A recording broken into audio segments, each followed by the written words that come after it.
আমেরিকার সমুদ্র তীর এক গেরুয়াধারী যুবক হেঁটে চলেছেন, সাধু, ভারতীয় সাধু। কিছু ছেলে কিশোর তারা তাকে ঘিরে ধরল। তাদের কাছে যেন একটা অদ্ভুত জীব অন্য গ্রহ থেকে এসছে। তারা আমেরিকান, তাদের পোশাক আশাক সেরকমই। তারা ভাবলো একে নিয়ে একটু মজা করা যাক। মনে হচ্ছে দেখা যাক না, যেমন বাচ্চারা করে না, একটু ঢিল ছুঁড়ে একটু টিস করে, তারা এটা ভাবলো। তারা বললো যে এসো ওহে মিস্টার, তোমার সঙ্গে একটা খেলা করা যায়। তো উনি বললেন কি খেলা? উনি তো বুঝতেই পারলেন যে ব্যাপারটা একটু গন্ডগোল হচ্ছে। আচ্ছা কি খেলা? দেখো, তোমার মাথায় একটা হ্যাট পরিয়ে দেবো, ওখানকার টুপি, তুমি দাঁড়িয়ে থাকবে স্টিল, আর আমরা এয়ার গানে গুলি ছুড়ব। মাথার টুপি যদি উড়েও যায় তুমি নড়তে পারবে না, যদি কানের পাশ দিয়ে গুলি চলে যাও তাহলেও তুমি নড়তে পারবে না। এই খেলায় যদি তুমি হেরে যাও তাহলে কিন্তু তোমার কপালে দুঃখ আছে, যদি জিতে যাও তাহলে তো আলাদা কথা। কিন্তু ওরা একদম ডেড শিওর ছিল যে স্বামীজি যিনি আর কি হাঁটছেন তিনি অবশ্যই এই চ্যালেঞ্জ অ্যাকসেপ্ট করবেন না। কিন্তু ওই গেরুয়াধারী সন্ন্যাসী যুবক ভাবলেন ঠিক আছে, accept the challenge, I am ready, তোমরা যা খুশি করো। উনি চ্যালেঞ্জটা অ্যাকসেপ্ট করলেন। ওরা গুলি ছুটতে লাগলো, কানের দোকানের পাশ দিয়ে গুলি চলে গেল, মাথার উপর দিয়ে গুলি চলে গেল, স্টিল একদম দাঁড়িয়ে আছে একজন প্রচন্ড আত্মবিশ্বাসী যুবক দাঁড়িয়ে আছে। তারপরে যখন গুলি শেষ হয়ে গেল, ওরা তখন এসে ওনার সঙ্গে হ্যান্ডশেক করলো, বলে mister, you won the war, এই যুদ্ধ তুমি জিতে গেছো, তুমি চ্যালেঞ্জ অ্যাকসেপ্ট করেছো। তারপরে তারা তার অনুরাগী হয়ে পড়লো, তাকে নিয়ে গেল তাদের বাড়িতে, খাওয়ালো দাওয়ালো। কে ছিলেন বলুন তো? এই প্রচন্ড আত্মবিশ্বাসী যুবক, যিনি কোনো কিছু পরোয়া করেননি, যিনি বিদেশের মাটিতে তার প্রাণও চলে যেতে পারত। তিনি হলেন আমাদের সবার প্রিয়, সারা পৃথিবীর সবচেয়ে শ্রেষ্ঠ আত্মবিশ্বাসী মানুষ, স্বামী বিবেকানন্দ। নমস্কার। আজকে আমাদের বিষয় আত্মবিশ্বাস বাড়ানোর কয়েকটি টিপস। আপনারা ইতিমধ্যে শুনে ফেলেছেন যে আত্মবিশ্বাসী মানুষ সারা পৃথিবী জয় করতে পারে, নিজের মুঠোয় আনতে পারে। ফার্স্ট একটা কথা দেখুন, আমরা বলি, অনেককে কি বলি যে আত্মবিশ্বাস মানুষ একদম ইনবর্ন, জন্মগত, কিন্তু তা নয়। একটা সমীক্ষায় এটা দেখা গেছে যে 10% মানুষ, সাধারণ মানুষ 10% মানুষ তার আত্মবিশ্বাস নিয়ে জন্মায়, কিন্তু 90% প্র্যাকটিস অ্যান্ড প্র্যাকটিস, অভ্যাসের মাধ্যমে আত্মবিশ্বাস ধীরে ধীরে গ্রো করা যায়, ধীরে ধীরে আত্মবিশ্বাসকে বাড়ানো যায়। এবারে সেই আত্মবিশ্বাস বাড়ানোর টিপসগুলো আমরা আরেকটু ঝালিয়ে নিই ভালো করে। আমাদের মনে রাখতে হবে যে আমরা অনেক কাজ করি, তাতে ফেলিওর আসতেই পারে ফেলিওর, আর ফেলিওর এলে অনেকে মুষড়ে পড়ে, কিন্তু না, ফেলিওর এলে কখনো মুষড়ে পড়া যাবে না। ফেলিওরটাকে চেঞ্জ করে দিতে হবে, ঘুরিয়ে দিতে হবে। ব্যর্থতা এলেই মনে করতে হবে এটা একটা চ্যালেঞ্জ, এবং চ্যালেঞ্জ নিতে হবে। চ্যালেঞ্জ নিয়ে ফেলিওরটাকে সাকসেসে রূপান্তরিত করতে হবে। সেটা করতে পারা তখন সম্ভব যখন নিজের মধ্যে আত্মবিশ্বাস প্রখর আসলেই এটা সম্ভব। স্বামীজি একটা কথা খুব ভালো বলেছে যে বিশ্বাস বিশ্বাস বিশ্বাস। আত্মবিশ্বাস হলে এমন কিছু কাজ নেই পৃথিবীতে যা করা যাবে না। আমরা যা চাই, আমরা যদি পরীক্ষায় ভালো ফল করতে চাই, আমরা যদি চাকরিতে ভালো প্রমোশন পেতে চাই, আমরা আমাদের ইচ্ছে মতো যদি কোনো ভালো কাজ করতে চাই, তাহলে আত্মবিশ্বাস একমাত্র প্যারাশিয়া। আত্মবিশ্বাস আমাদের বাড়াতেই হবে। আত্মবিশ্বাস বাড়ালে আমরা কোনো কাজে ব্যর্থ হব না। এটা কিন্তু একটা বিশাল ব্যাপার। তারপরে কি, আমাদের রিস্ক নিতে হবে। আমরা প্রতিদিন যেমন স্বাভাবিক জীবনযাত্রা কাটাচ্ছি, অফিসে যাচ্ছি, কি পড়াশোনা করছি, কিংবা ব্যবসা করছি, সকাল থেকে রাত পর্যন্ত একরকম ভাবে কাটাচ্ছি। কখনো কখনো আমার মনে হচ্ছে যে আমরা একটা রিস্ক নিই।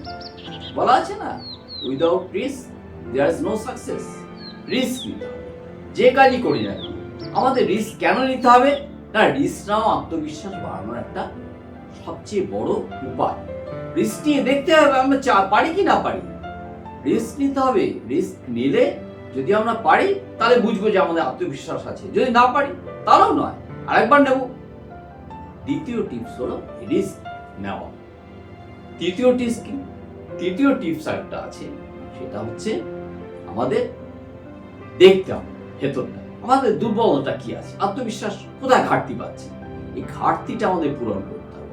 একটা খুব সুন্দর শ্লোক আছে আমাদের শাস্ত্রে, তেজ দুর্জন সংসর্গম ভজ সাধু সমাগমম গুরু পুণ্যম অহোরাত্রম। এই যে শ্লোক, এই শ্লোকে আছে যে দুর্জনের সংসর্গ ত্যাগ।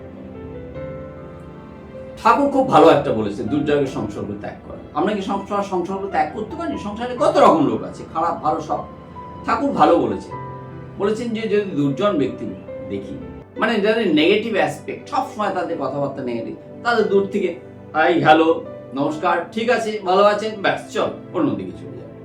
তারপরে কি? কুরু পুণ্য অহোরাত্র। পুণ্য কাজ কি? তীর্থক্ষেত্রে যাওয়া, ঠাকুর দেবতার পুজো করা, আর কিছু লোককে ভোজন করানো না। পুণ্য কাজ হলো পরোপকার। মহাভারতে একদম বহু প্রাচীন গ্রন্থ মহাভারতে অসাধারণ কথা বলে দিয়েছেন বিশ্ব, যে পরোপকার হচ্ছে সবচেয়ে বড় পুণ্য। মানে অন্যের জন্য কাজ করা, অন্যের জন্য ভাবা। যদি আমরা অন্যের জন্য কিছু ছোট একটা কাজ করতে পারি, কাউকে যদি একটা হেল্প করতে পারি, কারো কোনো একটা দুঃসময়ে যদি কাজ করতে পারি, এতে কি হবে? যেমন আত্মবিশ্বাস বাড়বে। আমরা আত্মবিশ্বাসী হব যে হ্যাঁ আমিও অপরের জন্য খুব ছোট হোক বড় হোক কোনো কাজ করতে পারি। আমরা দেখেছি কিছুদিন আগে করোনা কাল গেছে, আমরা কেউই ভুলিনি। করোনা কাল সে দুঃসময়, ভয়ঙ্কর দুঃসময়ের মধ্যে দিয়ে আমরা গেছিলাম। সেই সময় কিন্তু মানুষের জন্য যারা কোনোদিনও কিছু করেনি তারাও কিন্তু কিছু কাজ করেছে, মানুষের জন্য তারা এগিয়েছে। সেই জন্য এই যে এত বড় কোভিডকে আমরা ওভারকাম করতে পেরেছি। এই সময়টা আমাদের একটা ট্রায়াল ছিল, একটা পরীক্ষা ছিল এই পরোপকার করার জন্য। তা এই যে শ্লোকের এই মানে যে পরোপকার করো, অপরের জন্য কাজ করো, দুর্জনের সংসর্গ ত্যাগ করো, সাধু সঙ্গ করো, মানে সন্ন্যাসী সঙ্গ নয়, মানে ভালো লোকের সঙ্গ, সুস্থ লোকের সঙ্গ।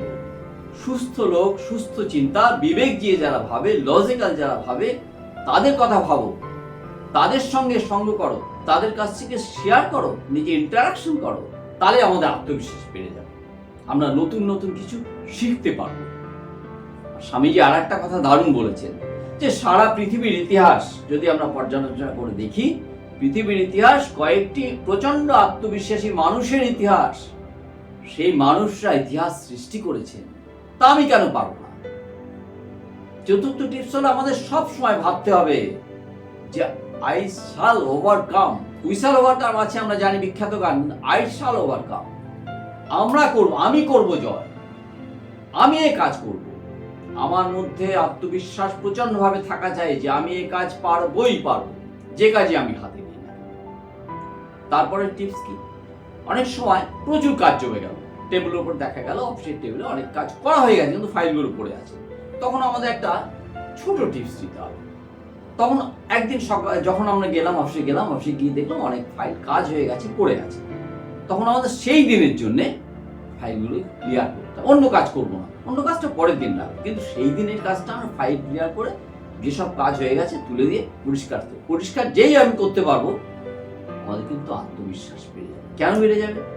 ফাইল অনেকদিন জমছে আর আমি দেখছি আরে ফাইল জমে যাচ্ছে, তো এত কাজ কি করে করব। আত্মবিশ্বাসের অভাব কিন্তু দিনে দিনে বাড়ছে, এই যে বাড়ছে সেই বাড়তিটা একদিন আমাকে সেখানে ব্রেক দিতে হবে, আমাকে ক্লিয়ার করতে হবে আমার টেবিলটা।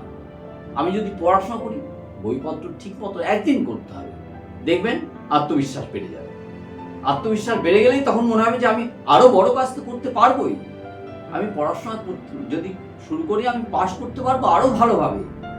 এই ছোট ছোট কাজ আমাদের আত্মবিশ্বাসকে কিন্তু বাড়িয়ে দেয় সবসময়। আর লাস্ট বাট নট লিস্ট কথা বলছি, বহু কাজ, বহু বিপর্যয়, এই এত কিছু বলার পরেও অনেক সময় দেখা যায় অনেক কিছু আমাদের ভেতরে একটা হতাশা এনে দেয়। অনেক বিপর্যয়, অনেক বিপদ আমাদের হট করে নামিয়ে দেয়, আমাদের যে আত্মবিশ্বাসের লেভেলটাকে নিচে করে দেয়। ঠিক তক্ষুনি আপনাকে কি করতে হবে? আপনাকে একজনের সামনে গিয়ে দাঁড়াতে হবে। কার সামনে? সেই পুরনো কথা, আপনাকে স্বামী বিবেকানন্দের সামনে দাঁড়াতে হবে। আপনি ভাবছেন স্বামী বিবেকানন্দ কোথায় থেকে পাবো, স্বামীজি কবে চলে গেছেন? না, স্বামীজি ছবি থাকলে তার সামনে আপনি দাঁড়াবেন, তার সামনে দাঁড়িয়ে আপনি স্বামীজির চোখে চোখ রেখে কথা বলবেন। কি করে কথা বলবেন? স্বামীজি কি কথা বলবেন এখন? হ্যাঁ, স্বামী কথা বলেন। স্বামীজির সামনে দাঁড়ালে আপনার যে হতাশা, ডিপ্রেশন সবকিছু চলে যাবে এক মুহূর্তে। আরো একটা উপায় আছে, স্বামীজির বই, স্বামীজির বাণী। যেই স্বামীজির বাণী পড়বেন, দেখবেন একটা দেশলাই কাঠি যদি জ্বালা হয়, ঘরের অন্ধকার যেমন চট করে দূর হয়ে যায়, স্বামীজির যে বাণী, সেই বাণী একটা বাণী পড়লেই আপনার ভেতরকার সবকিছু হতাশা মুহূর্তে দূর হয়ে যাবে। আপনি মনে করবেন আমি একজন আত্মবিশ্বাসী লোকের মধ্যে সেরা লোক, কারণ আমার সামনে পৃথিবীর সবচেয়ে বড় আত্মবিশ্বাসী লোকটা দাঁড়িয়ে আছে, চোখে চোখ রেখে যিনি কথা বলতে শিখিয়েছেন আমাদের। আর বডি ল্যাঙ্গুয়েজ, আমাদের বডি ল্যাঙ্গুয়েজ কেমন হবে? আমাদের বডি ল্যাঙ্গুয়েজ সব সময় হবে একটি আত্মবিশ্বাসী মানুষের ল্যাঙ্গুয়েজ। হয়তো আমরা অতটা আত্মবিশ্বাসী নই, হয়তো এখনো অতটা আত্মবিশ্বাস আমি গ্রো করতে উঠতে পারিনি নিজের মধ্যে, কিন্তু যদি আমার চলাফেরা, আমার কথাবার্তা, আমার আচরণে যদি আমি একটি আমি পারবো এই সক্ষমতার আত্মবিশ্বাস যদি আমার থাকে, তাহলে দেখবেন আমি পারবোই। শুধু তাই নয়, আমি শুধু নিজের আত্মবিশ্বাস বাড়াবো তা নয়, আমার আশেপাশে বন্ধু বান্ধব প্রতিবেশী যারা আসবে তাদেরও আত্মবিশ্বাস বাড়বে, তারাও বুঝবে যে হ্যাঁ, আমিও এই কাজ করতে পারি। বন্ধুগণ, আজকে ধন্যবাদ, নমস্কার।